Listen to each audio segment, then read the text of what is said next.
मंगळवेढा तालुक्यात वाळूचा बेसुमार उपसा होत आहे। मंगळवेढा तालुक्यात वाळूचा बेसुमार उपसा होऊन गौण खनिजाची मोठ्या प्रमाणात लूट होत आहे। प्रकल्पग्रस्तांच्या जमीन व जागेची खरेदी परवानगीसाठी मोठ्या अर्थपूर्ण व्यवहार होत आहे। या सर्व प्रकरणाच्या चौकशीसाठी समिती नेमावी। अर्थपूर्ण व्यवहारामुळे बग्याची भूमिका घेणाऱ्या तहसीलदारावर प्रदीप शेलार यांची चौकशी होऊन बदली करावी, अशा मागण्यासाठी महाराष्ट्र दिनी उपोषण मनसे चंद्रकांत पवार यांनी आमरण उपोषण सुरू केले आहे। उपोषणास्थळी शिक्षक आमदार दत्तात्रय सावंत यांची भेट देऊन या विषयावर मुख्यमंत्र्यांशी पत्रव्यवहार करून न्याय मिळवून देणार असल्याचे सांगितले। मंगळवेढा तालुक्यात मुंडवी, मारापूर, बठाण, ब्रह्मपूर, तांडोर, अरोळी गावाच्या हद्दीत वाळूचे डेपोवरून ही वाळू सांगली, सांगोला, मिरज, कोल्हापूर, मंगळवेढा आदी ठिकाणी नेली जात असून उपविभागीय अधिकारी व तहसीलदार कारवाई करत नसल्यामुळे आम्हाला ट्रक दाखवण्याच्या सूचना केल्या। 7 एप्रिल रोजी सांगून ही कारवाई न केल्यामुळे शेवटी पोलिसांनी कारवाई केली। सांगोला, कवटे, महाकाळ येथील तहसीलदार व मंगळवेढ्याच्या तहसीलदारांनी किती वाहनावर कारवाई केली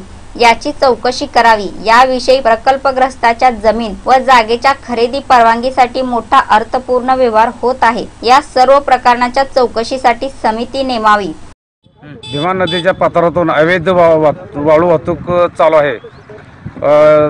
वाळू ठेका परवाना नसताना 80 ते 90 गाड्या तहसीलदाराच्या आशीर्वादाने चालू आहेत। अशा भ्रष्ट तहसीलदारची चौकशी झाली पाहिजे आणि उजनीचे प्लॉट जमिनीचे व्यवहार बेकायदेशीर ह्या तहसीलदाराच्या मार्फत केले जातात, ह्याची चौकशी करून ह्या भ्रष्ट तहसीलदारावर कारवाई होण्याची चौकशी समिती नेमावी आणि ह्या तहसीलदारानं जाणून बुजून माझ्या विरोधात गणेश धोत्रे यांना तर माझ्या विरोधात माझं उपोषण हाणून पाडण्याचा प्रयत्न साठी त्यांना उपोषणास 2 दिवसात तयार करून बसवलेलं आहे।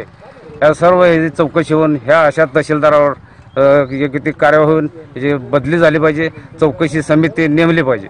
मंगळवेढ्याचे तहसीलदार प्रदीप शेलार यांच्यावर चौकशी समिती नेमून याच्या भ्रष्टाचाराची चौकशी करून यांच्यावर निलंबनाची कारवाई झाली पाहिजे आणि ह्या तहसीलदाराने आम्हाला 100 मीटरच्या बाहेर मंडप घालण्यास परवानगी दिलेली आहे आणि गणेश धोत्रे व बाकीच्यांना 100 मीटरच्या आत परवानगी दिलेली आहे, याची चौकशी झाली पाहिजे। गेटलाच या ठिकाणी उपोषणं चालू आहेत। राज्य स्वतंत्र झाल्यानंतर किंवा स्वतंत्र संयुक्त महाराष्ट्र झाल्यानंतर फार मोठ्या आशेने अपेक्षेनं जनता या राज्यातील प्रशासनाकडे बघत आहे, पण या ठिकाणी जे उपोषण चालू आहे ते एका गंभीर विषयावरती आहे। वाळू हा जो अवैध विषय या राज्यामध्ये मोठा बनतो आहे, त्यामध्ये मंगळवेढा तालुका अगोदरच दुष्काळानं ग्रासलेला आहे आणि असलेल्या नद्यातली वाळू टेंडर पद्धतीशिवाय अवैध पद्धतीनं नेण्याचा प्रकार या ठिकाणी झाल्याचं या ठिकाणच्या बांधवांच्या वाणीमधून प्रकट होत आहे। ही बाब गंभीर आहे।